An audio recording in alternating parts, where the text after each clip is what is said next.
आप में से कितने लोग हैं जो बहुत एक्साइटेड हैं आज के सेशन को लेकर के? तो अब मैं जैसे ही आपको नाम बताऊंगा उनका, जो हमारे आज के गेस्ट हैं, तो आपका जो एक्साइटमेंट लेवल है वो और बढ़ जाएगा। ये बताने से पहले कि गेस्ट कौन है, मैं आपको थोड़ा सा बताता हूं यूट्यूब के बारे में। यूट्यूब में क्या है कि पूरे वर्ल्ड की अगर बात करी जाए तो करोड़ों चैनल्स हैं जो अलग अलग जॉनर्स में हैं, अलग अलग कैटेगरीज में हैं। उसमें से दो बड़ी कैटेगरीज हैं, मोटिवेशन और एजुकेशन। पूरे वर्ल्ड में जो वर्ल्ड का नंबर 1 मोटिवेशन चैनल है वो मेरा है, और जो वर्ल्ड का नंबर 1 एजुकेशन चैनल है किसी इंडिपेंडेंट क्रिएटर का, वो उनका है, जो कि हमारे गेस्ट हैं। उनके 17 मिलियन से ज्यादा सब्सक्राइबर्स हैं। Please give an energetic and warm welcome to the one and only Khan sir.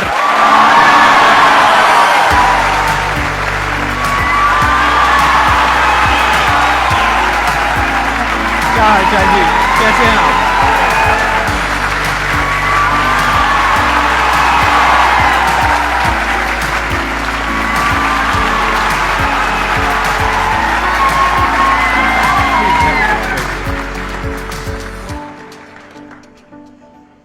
इससे पहले कि ऑडियंस आपसे कुछ पूछे या इंटरेक्ट करे, मेरे माइंड में एक क्वेश्चन है आपके लिए जी। जो बच्चे हैं वो आपके इतने दीवाने क्यों हैं, इतने पागल क्यों हैं आपके पीछे? मतलब मेरे कमेंट सेक्शन में भरा पड़ा था, खान सर कब आएंगे, खान सर कब आएंगे। मतलब ऐसा क्या जादू कर दिया आपने बच्चों के ऊपर? ये सवाल हम आपसे भी पूछते हैं, हमारे पे भी इतना कमेंट आया, इतना मेरे तो ऑफिस में लोग चले आए कि सर कब जा रहे हैं। अच्छा। क्योंकि हम लोग का तो एग्जैक्ट है, वही पढ़ाना है। हाँ। तो देखिए, हम लोग का मेन है कि बच्चों को जो जरूरत रहती है कि अगर लड़का पढ़ने आया है ना, उसके मन में कोई डाउट ना रह जाए। हम उसको कहते हैं कि हम तुम्हें पढ़ा रहे हैं, दम है तो भूल के दिखाओ, याद करके नहीं।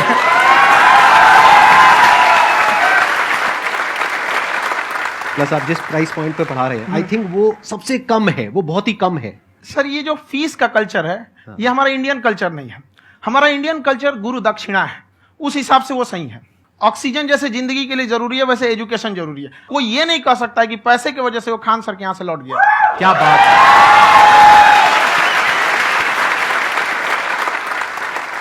मैंने देखा कि आपका ये जो चैनल है कि ये पिछले 3 साल के अंदर अंदर ही ग्रो किया है। हमको जब चैनल शुरू हुआ तो एक दिन में हम 4-5 वीडियो बनाए।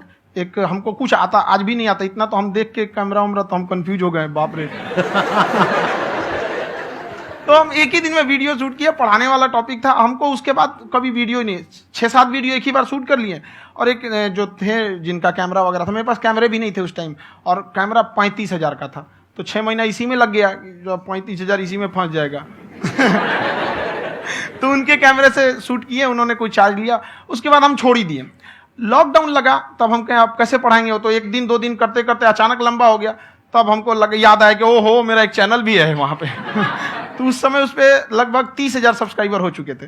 तो जैसे लॉकडाउन लगा तो उस पर पढ़ाना चालू किया, और पता नहीं क्या लोगों को पढ़ाई में इतना इंटरेस्ट आ गया कि आपका स्टाइल ऐसा है थोड़ा सा। आप आई थिंक पढ़ाई के साथ साथ में जो बीच बीच में आप थोड़ा बहुत छोड़ते रहते हैं ना, मतलब जो जो एंटरटेनमेंट चलता रहता है। ये बात हम देखिए, जब हम गुलाम थे ना, तो अंग्रेजों ने एक चाल चला था कि भारत को हम फिजिकली गुलाम रखेंगे 100-200 साल, मेंटली 1000 साल कर देंगे। उन्होंने पढ़ाई का मॉडल चेंज कर दिया। उन्होंने ऐसा डिजाइन किया कि टीचर की रिस्पॉन्सिबिलिटी है वो पढ़ा के चला जाए। टीचर की रिस्पॉन्सिबिलिटी यहां खत्म नहीं हो जाती है। पढ़ाना तो कोई भी पढ़ा सकता है, टीचर की इससे बड़ी रिस्पॉन्सिबिलिटी होती है उसे समझाना। वो समझा कि नहीं समझा। अगर लड़का आपके समझाने के बाद डाउट रह गया तो ये आपकी गलती है। लड़का हमसे पूछता है, सर इतनी भीड़ है आपके पास, तो कहे सर डाउट कैसे पूछेंगे? हम कह रहे यार, तुम्हारा डाउट बचेगा तब ना पूछेगा तुम डाउट यहां पर।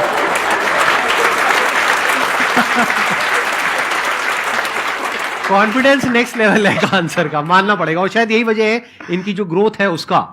किसी ने शायद सपने में भी नहीं सोचा होगा कि पिछले 2 साल के अंदर अंदर जो आपके चैनल की ग्रोथ हुई है, जैसे आप खुद ही बता रहे हैं कि लॉकडाउन के टाइम पे आपके 30,000 के करीब सब्सक्राइबर्स थे, आज की डेट में 17 मिलियन है। और मेरा एक क्वेश्चन और है, इससे पहले कि ऑडियंस में से आपसे कोई क्वेश्चन पूछे, कि कई बार आप ऐसे भी टॉपिक्स टच करते हैं जो थोड़े से कंट्रोवर्शियल हैं या थोड़े से सेंसिटिव हैं, जिसके ऊपर बात करने की हिम्मत आई थिंक बहुत ही कम लोगों में है। तो आपको कभी ये नहीं लगता है कि कहीं ज्यादा तो नहीं हो रहा है, इसको थोड़ा रोक देते हैं, थोड़ा कम कर देते हैं? क्योंकि कोई लाइन ही नहीं है वैसे तो बोलने को, तो आप कुछ भी बोल दो, कितना भी बोल दो। हुई है कंट्रोवर्सी बहुत बार। एक्चुअली बचपन से हमको फौज में जाना था, और फौज वालों के लिए ये सब मायने नहीं रखता। उसको करना है मतलब करना है, तुम सामने कुछ भी रहो, डजंट मैटर।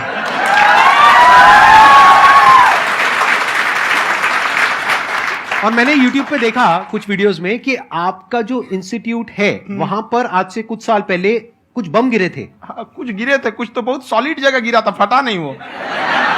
मतलब आपके आसपास। हाँ, बम को भी पता है कि टीचर की इज्जत किया जाता है।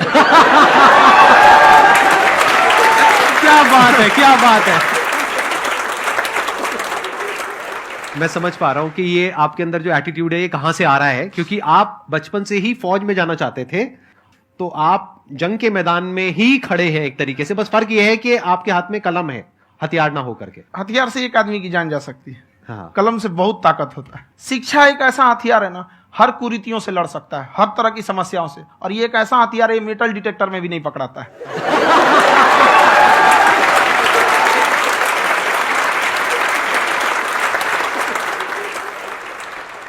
मेरा क्वेश्चन ये है कि अभी प्राइवेट ऑर्गेनाइजेशंस में पीटने का, पनिशमेंट का ये सिस्टम जो है खत्म हो गया है।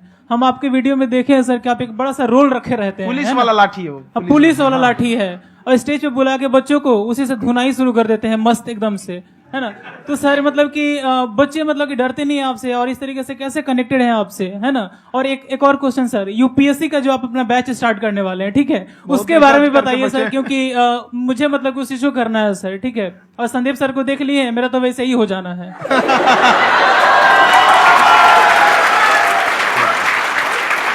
क्या हो जाना है? मेरा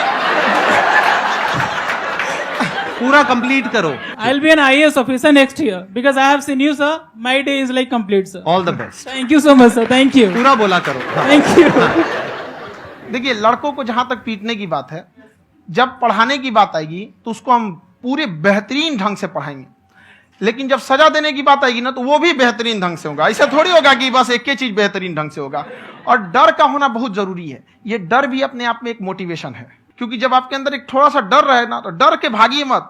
एक ऐसा डर जिसको आप लगे कि नहीं नहीं थोड़ा सा और करने की जरूरत है, फिर तो ये हम इसको क्रॉस कर जाएंगे आप। तो लड़कों के अंदर ये डर बनाना भी जरूरी रहता है। और रही बात यूपीएससी वाले की, जो आपने बोला, बहुत सारे लड़के वेट कर रहे हैं यूपीएससी की, क्योंकि 2-2.5 लाख फीस सारे लोग एफोर्ड नहीं कर सकते।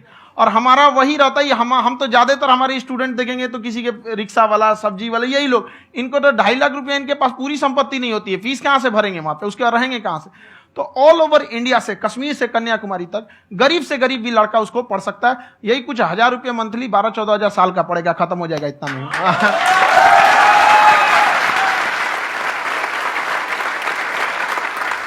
ये जो डंडे वाली बात इन्होंने कही, ये सच है? मतलब आप हाँ, सच में एक डंडा रखते हो पुलिस का ही है वो, और मारते हो? हाँ।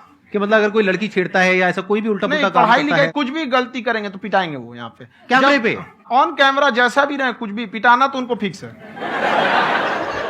एक तो कोई मतलब विधायक जी थे, उनके लड़का को पीट दिए, तो चला है दल बल लेके अपना वहां पे। उसने घर पे नहीं बताया था कि सर ने पीटा है, बस बोल दिया कोचिंग में पीटा है। बाद में पता चला हम पीटे हैं, तो उसके पिताजी मेरे सामने और पीटे।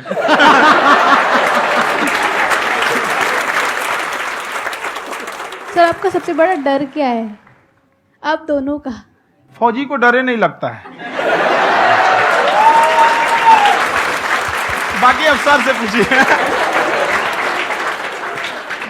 आज के सेशन से पहले कोई डर नहीं था, लेकिन अब मुझे इनकी डंडे वाली कहानियां सुन करके डर लग रहा है कि कहीं मैंने गलती से कुछ बोल दिया अरे ऐसा और नहीं। इन्होंने कहीं पीछे कुछ रखा हुआ है, और यहीं आ करके अगर इन्होंने मेरी पिटाई कर दी तो बहुत बुरा हो जाएगा। तो इसलिए हमको थोड़ा डर लग रहा है।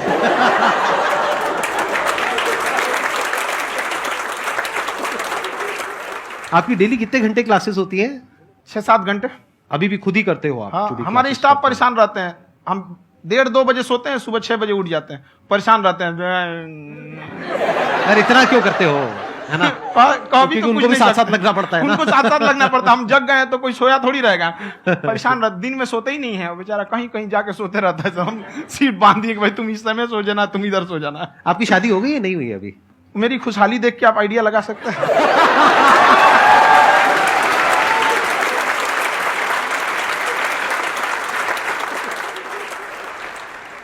First of all I would like to say sir thank you so much to you and to your team कि आपने मुझे यहाँ आने का मौका दिया। एंड सर अब तक मैंने आपको सिर्फ फ़ोन या लैपटॉप में ही देखा है दोनों को, आज फर्स्ट टाइम लाइव देख रही हूँ तो बहुत अच्छा लग रहा है। तो मेरा क्वेश्चन ये है सर आपसे, जब हम लाइफ में कोई डिसीज़न लेते हैं कि हमें ये पर्टिकुलर चीज़ करनी है, और क्योंकि हम डिसीजन लेते हैं तो हमारी आदत है कि पहले हम 4 लोगों से पूछते हैं कि तू बता तेरी क्या राय है, तू बता तेरी क्या राय है। तो उनमें से अगर कोई हमें कह देता है कि ये बेकार डिसीजन है मत कर, तो हमारा माइंड कहीं ना कहीं डाइवर्ट होने लगता है और उसकी वजह से हम अपना डिसीजन चेंज कर देते हैं।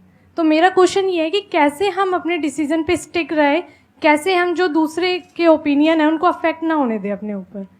दूसरे से सलाह लेने से पहले एक बार खुद उस पर रिसर्च कर लेना चाहिए, ताकि आप सामने वाला क्या सलाह दे रहा है आपको समझ में आना चाहिए। यहाँ पर ऐसा नहीं है कि कई बार ऐसे होते हैं कि दूसरे वाले को एक्सपीरियंस होता है, तो अगर आपको पहले से आइडिया है, उसके बारे में आप बेहतरीन ढंग से रिसर्च किए हैं कि क्या इसमें प्लस पॉइंट है क्या निगेटिव है, उसके बाद आप किसी से सलाह लेने जाइए। ये नहीं कि मन में आया सीधा बता गड़बड़ा जाएगा। तो वहाँ पे पहले आपको R&D करना पड़ता है, समझ में आया कि नहीं। और जिंदगी हो या गाड़ी, जीतेगा वही जो टाइम पे गियर चेंज कर रहा है। तो डिसीजन चेंज करना बहुत ज्यादा गलत नहीं है। इन्होंने बहुत अच्छी बात कही है और मैं इसी बात में थोड़ा सा और ऐड ऑन करूंगा कि ये जो आपने कहा ना कि अपने डिसीजन पे स्टिक कैसे रहें, ये कोई अच्छी क्वालिटी नहीं है, क्योंकि टाइम टू टाइम आपको अपने डिसीजंस को चेंज करना होता है। जैसे आपने 4 लोगों से डिस्कस किया, कोई इंसान कुछ पॉजिटिव बोल रहा है, कोई नेगेटिव बोल रहा है, उससे फर्क नहीं पड़ना चाहिए। डिपेंड ये करता है कि वो जो बोल रहा है उसका बेसिस क्या है। क्या वो किसी नॉलेज या एक्सपीरियंस के बेस पे बोल रहा है या ऐसे ही कुछ भी बोल रहा है? ऐसे ही बोल रहा है तो फिर उसकी बात पे ध्यान क्यों दे रहे हो? अगर किसी नॉलेज या एक्सपीरियंस के बेस पे बोल रहा है, फिर चाहे वो पॉजिटिव बोल रहा है चाहे नेगेटिव बोल रहा है, दोनों ही मायने रखता है। उसके बाद में रिसर्च करनी है और फिर रिसर्च करने के बाद में फाइनल डिसीजन अपना खुद का होना चाहिए। अब वो डिसीजन उससे अलग भी हो सकता है जो आपने पहले लिया था, और वो सेम भी हो सकता है। सर मेरा क्वेश्चन दोनों से है आपसे, how to deal procrastination and laziness. हमारा ब्रेन है ना, ये बहुत आलसी टाइप का, इसको आराम खोजना पसंद है। अब थोड़ा सा भी अब इसको आराम की ओर लेके चले गए ना तो फिर उधर ही रहेगा। आप सोचेंगे 10 मिनट आराम कर लेते हैं ना, तो 10 मिनट 2 घंटा बना देगा। उसको टॉर्चर कीजिए, चल 10 मिनट बाद में। उसको आप उस पर हावी मत, वो कह रहा है कि हमको आराम चाहिए, आपको हाँ आराम मिलेगा, पहले काम फिर मिलेगा आराम। तो आप उसके हिसाब से मत चल। आपका मन कर रहा है थोड़ा सा देख लेते हैं, कोई नोटिफिकेशन आया, आप कोई काम कर रहे हैं, क्यों पहले काम कर लीजिए, बाद में देखिएगा ना नोटिफिकेशन। आप हावी मत होने दीजिए यहाँ पे। अगर आप 5 मिनट भी थोड़ा सा लूज पड़े ना, थोड़ा सा कमर सीधा कर लेते हैं, 2 घंटा बर्बाद कर दिया आपको। हावी मत होने दीजिएगा उसको अपने ऊपर। प्रोक्रेस्टिनेशन को तोड़ने का एक ही तरीका है, सबसे छोटे लेवल पे ले जा करके उस गोल को तोड़ दो।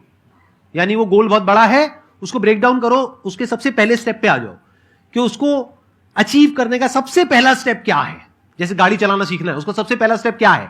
अगर घर में कोई नहीं है सिखाने वाला या सिखाने वाली, तो बाहर जा करके जो गाड़ी का ड्राइविंग स्कूल है उधर जा करके पैसे दे दो। अब फंस गए ना तो फंसा दो अपने आप को। दिमाग ये लगाओ कि अपने आप को कैसे फंसाया जाए। जब हम फंस जाते हैं ना तो फिर हमको वो काम करना ही पड़ता है। Then there is no looking back. जब तक आप सोच रहे हो तब तक सोच रहे हो, उसको बोलते हैं पैरालिसिस ऑफ एनालिसिस, कि आप सोचते चले जा रहे हो अपने माइंड में, मैं ये करूंगा वो करूंगा वो करूंगा वो करूंगा, और प्रोक्रेस्टिनेट हो रहा है, वो चीज टलती चली जा रही है। तो उसको छोटे से छोटे लेवल पे ब्रेक डाउन करके उसको कर दो, दैट इज नंबर 1। और जैसे ही करना शुरू करते हो, कोशिश करो कि उसको जब तक कि आप सही से नहीं कर लेते हो उसको छोड़ना नहीं है, तो आपकी लेजीनेस भी खत्म हो जाएगी। कई लोगों को तो हमने देखा जो सप्ताह में कुछ भी नहीं करता, वो भी संडे को आराम कर रहा है।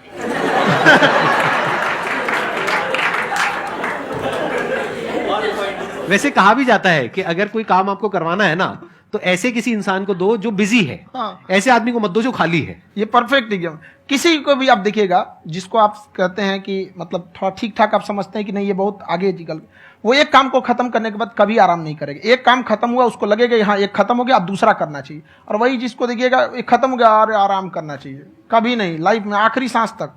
सर यहाँ पे सब हिंदी में पूछते हैं, इंग्लिश में पूछते हैं, मैं भोजपुरी में पूछूं? जौन भाषा ठीक लगे तोने में पूछ दो। हाँ सर।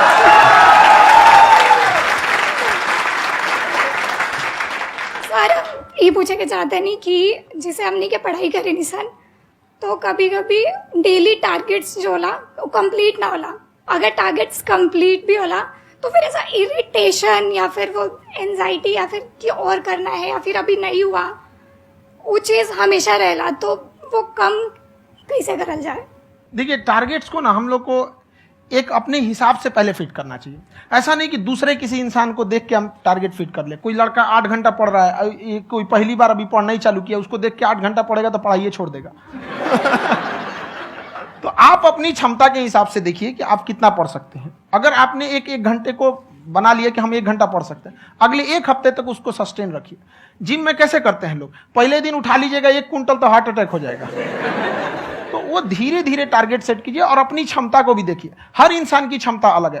कंगारू को देख के हाथी छलांग मारेगा, पैर तोड़ के बैठ जाएगा।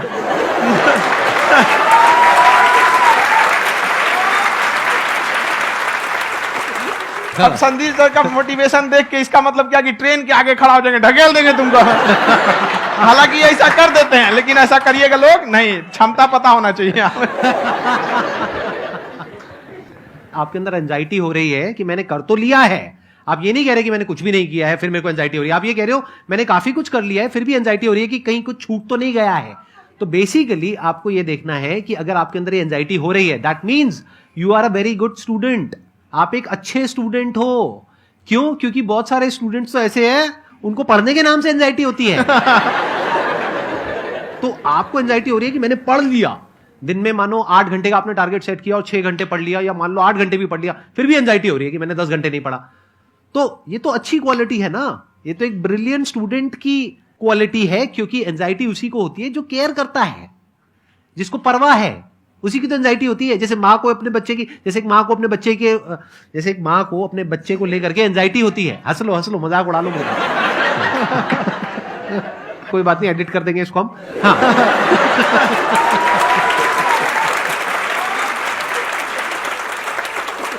जैसे एक माँ है, उसको अपने बच्चे को लेकर के एंजाइटी होती है, थोड़ी सी भी तबीयत खराब हो जाए उसको एंजाइटी होती है, चाहे बच्चा ठीक भी है, डॉक्टर को नहीं होती है।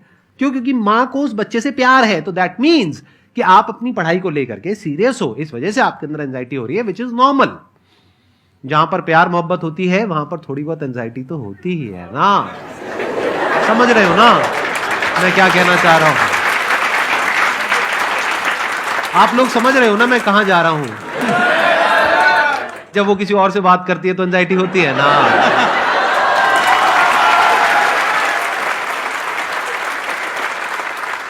सर, आपकी स्टोरी हमने सुनी थी, तो एक टाइम आया था जब आप गंगा किनारे जाके बैठ गए थे। उस समय आपको कुछ समझ नहीं आ रहा था, तो उस समय मतलब आपने ये डिसीजन कैसे लिया कि अब आगे नहीं, यहां से वापस जाना है? रास्ता ही नहीं था। घर जाने के लिए एटलीस्ट 90 रुपए चाहिए थे, जेब में 40 रुपए थे। कैसे घर जाते हैं? और हम गंगा के किनारे चुपचाप बैठे बैठे हम कहें कि अब बहुत टेंशन हो गया, अब घर जाना चाहिए। रूम पे, तो किराए के रूम पे ही आदमी सारे लोग रहते। गए वहां पे तो रूम लॉक हो गया था। तुम खटखटाए तो ऊपर से गुस्सा से बोले जो ऑनर थे, क्या टाइम हो गया है? तुम कहीं 9-10 बज रहा होगा। घड़ी देखिए तो 2 बज रहा था रात का, 2-2:30 बज गया था वहाँ। टेंशन में आप तो होता है, कई बार ऐसा समय आएगा कि लगेगा जैसे अब कुछ नहीं हो सकता है। तो इससे घबराना नहीं है। कभी कभी गुच्छे की आखिरी चाबी भी ताला खोल देती है। जो बातें आपने बताई कि घर में प्रॉब्लम्स ये तो बहुत लोगों ने फेस करी। वहां पर आप अकेले नहीं है, बहुत लोगों ने ये प्रॉब्लम्स फेस करी, बहुत तरह की प्रॉब्लम्स देखी, बहुत तरह की स्ट्रगल्स देखी, लेकिन वो सब इतने कामयाब नहीं हो पाए जितने कि आप हुए। तो आपके अंदर ऐसा कुछ ना कुछ है जो औरों के अंदर नहीं है। तो वो मैं जानना चाह रहा हूं कि वो ऐसा क्या था जहां से कि आपका दिमाग यहां तक सोच पा रहा है कि मैं पूरे इंडिया में इतने बड़े लेवल का चेंज लेकर के आ सकता हूं, एजुकेशन फील्ड में रेवोल्यूशन लेकर के आ सकता हूं। ये सोचना ही बहुत लोगों के बस का नहीं है। मेरी एक खुद की थिंकिंग, अगर हमको कोई 100 रुपए किसी काम के लिए दिया, हम सबसे यही करते हैं, तो हम कोशिश करते हैं उसे 200 का रिटर्न दे। अगर कोई हमसे 200 रुपया फीस दे रहा है, 250 दे रहा है, तो हम उसको ये कोशिश करते हैं कि तुम्हें ऐसा लगे कि नहीं भैया हमने 10-20 हजार का पढ़ लिया यहाँ पर। वो ईमानदारी से कभी कमी नहीं। और हमेशा अगर हम प्रॉमिस एक्स का करते हैं तो डिलीवर 4x करना चाहते हैं। ध्यान से सुनना और ध्यान से समझना इस फर्क को। अगर आप समझ पाए तो बहुत आगे जाओगे लाइफ में। एक वो होते हैं जो ये सोचते हैं कि हमें सब कुछ मिल जाए, हमें कुछ भी करना ना पड़े। दूसरी कैटेगरी होती है लोगों की जिनको जितना मिलता है उसमें भी चोरी चकारी करते हैं या कोशिश करते हैं कि उससे कम दे सामने वाले को जितना कि हमें मिल रहा है। तीसरी कैटेगरी होती है लोगों की जो इनके जैसे लोग होते हैं। वो क्या करते हैं? वो ये सोचते हैं कि अगर मैंने किसी से 1 रुपए भी लिया, देखा जाए तो 200-250 रुपए कुछ भी नहीं होता है, 200-250 रुपए अगर मैंने लिया तो कैसे उसको 400 रुपए की वैल्यू दूं। ये जो थिंकिंग है ना, यही एक फर्क होता है एक ऐसे इंसान में जो बहुत आगे निकल जाता है और उस इंसान में जो मीडियोकर रह जाता है। आप अपने आप के ऊपर समय दीजिए, उसको डेवलप कीजिए। जब आप अपने आप के ऊपर खर्च करते हैं तो आने वाले समय में लोग गूगल पे आपको सर्च करते हैं। क्या बात है सर, ये आपने अभी बनाया है या ये कोई पुराना आपका वो है? बनते रहता है इसे, फ्लो में बन जाता है। आपके अंदर ना सर एक कवि छुपा हुआ है कहीं ना कहीं जो बाहर आना चाहता है। कभी ना कभी आपने सोचा होगा कुछ कभी कभी देखिए, एक चीज है, संगत का बहुत अच्छा असर पड़ता है। ये चीज को हमेशा, संगति का मतलब लोग हल्के में ले लेते हैं। संगति का मतलब होता है संग संग गति। तो अच्छे लोग के साथ रहेंगे तो संग संग अच्छी गति होती जाएगी, खराब में रहेंगे तो ये भी होता है। बट अपने आप को थोड़ा सोचना चाहिए कि हम केवल जी के मर जाएं इसके लिए नहीं आए हैं। लोग कहते हैं कि सर नाम क्यों नहीं बताते अपना। हमारी एक ही सोच है कि जाने के बाद इस दुनिया से हमको मतलब एक चीज देना चाहते हैं स्टूडेंट्स को, कि वो याद करें कि इस पैसे की भाग दौड़ की दुनिया में हर कोई दोनों हाथ से लूटने में लगा है, खाली हाथ जाने के लिए ये सबको लगा है। तो हर कोई को ये सोचना चाहिए कि था कोई इंसान जो इतने कम फीस में इतनी शिक्षा जो महंगी थी, जो कमाने का रास्ता था, उसको भी एकदम कंपटीशन इतना कर दिया कि अब लोगों को अपनी फीस बढ़ाने में डर लगता है कि अरे यार, लड़का कमेंट करता है कि खान सर इतना ले रहे हैं, आप बहुत बड़ा टीचर हो गए।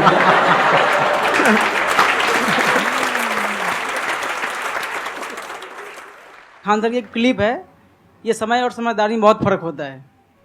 अगर समय रहते समझदारी आ गई तो इंसान कामयाब हो गया, लेकिन अगर समय चला गया फिर समझदारी आई फिर तो बेकार है। तो सर मतलब कुछ आपको ऐसी चीज़ लाना चाहिए जो मतलब बच्चों जो तैयार हो रहे हैं उनको ये चीज़ें मतलब एंड टाइम पे दिखे। समझ रहे हैं आप मेरी बात? नहीं समझ?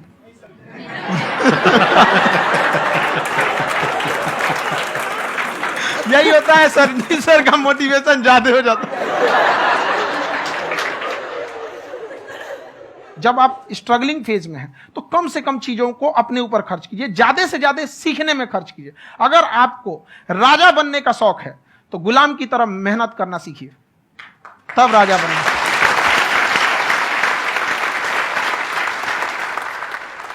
ये दुख, ये दर्द, ये सब तेरे अंदर है। तू अपने बनाए इस पिंजड़े से बाहर निकल के देख, तू अपने आप में एक सिकंदर है।